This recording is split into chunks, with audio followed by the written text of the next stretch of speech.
Perkenalkan, nama saya Yusnita Adelina Purba. Nama saya Anggiananda Sarina Sution.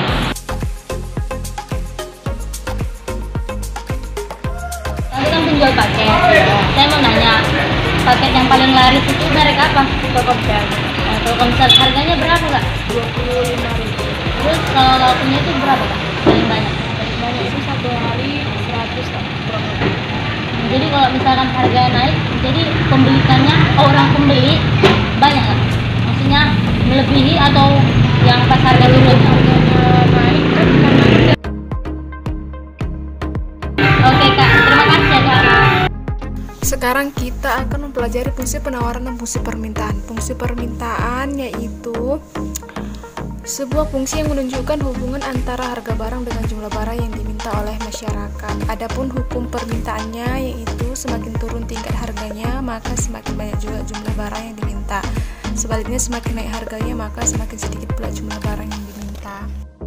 Selanjutnya yaitu faktor-faktor yang mempengaruhi permintaan, yaitu pendapatan konsumen, tingkat kebutuhan adanya barang pengganti atau substitusi, jumlah penduduk di dunia, minat konsumen, dan lain-lainnya. Ciri-ciri fungsi permintaan. Yang pertama, X dan P, di mana positif atau X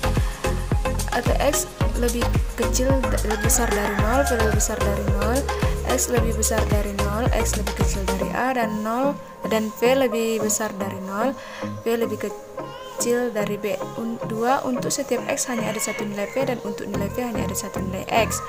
3. Fungsi permintaan monoton turun dari kiri atas ke kanan bawah.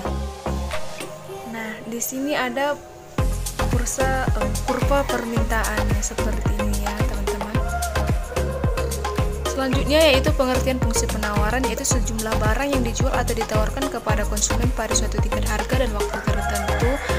Dengan hukum penawaran, yaitu semakin tinggi harganya maka semakin banyak jumlah barang yang ditawarkan. Sebaliknya, semakin kecil harganya maka jumlah barang yang ditawarkan akan berkurang.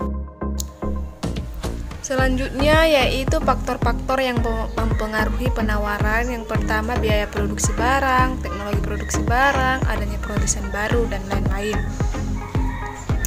Ciri-ciri fungsi penawaran. Yang pertama, jumlah barang dan jasa ditawarkan atau dijual oleh produsen. Yang kedua, jumlah barang yang ditawarkan dipengaruhi oleh kemajuan teknologi, biaya produksi, dan ketersediaan barang. Yang ketiga, kurva permintaan bersifat dari kiri kanan ke bawah atas. Selanjutnya masuk ke contoh soal yang dimana pada saat harga kuota internet Rp25.000 per unit, jumlah permintaannya 100 per unit, dan ketiga harga naik menjadi Rp30.000 per unit dengan jumlah permintaannya 80 per unit. Tentukan fungsi permintaannya. Jadi diketahui harga pertamanya yaitu Rp25.000, harga keduanya Rp30.000 dengan permintaannya pertama yaitu 100, permintaan kedua 80. Ditanya fungsi permintaannya. Penyelesaiannya langsung saja ke rumus. P dikurang P1 per P2 dikurang P1 sama dengan Q dikurang Q1 per Q2 dikurang Q1, dimana P sama dikurang 25.000 per 30.000 dikurang 25.000 sama dengan Q dikurang 100 per 80 dikurang 100. P dikurang 25.000 per 5.000 sama dengan Q dikurang 100 per min 20 sama dengan min 20. P ditambah 50.000 sama dengan 5.000. Q dikurang 500.000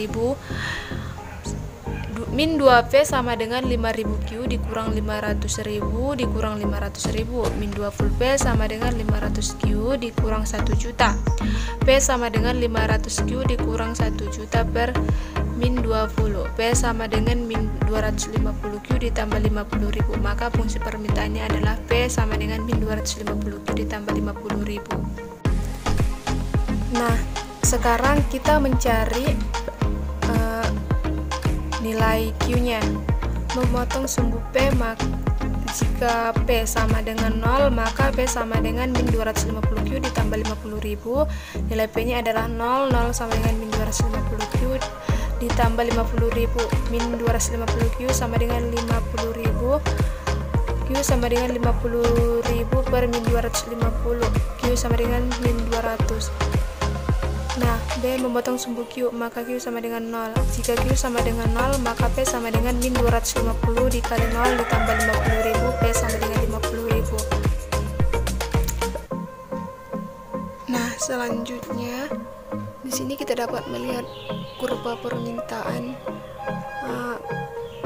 Harganya 50.000 dengan permintaan yang 200.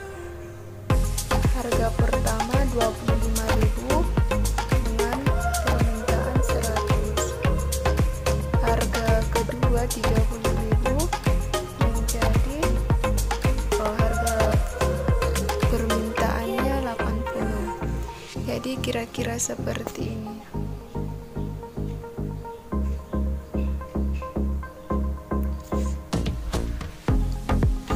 Terima kasih.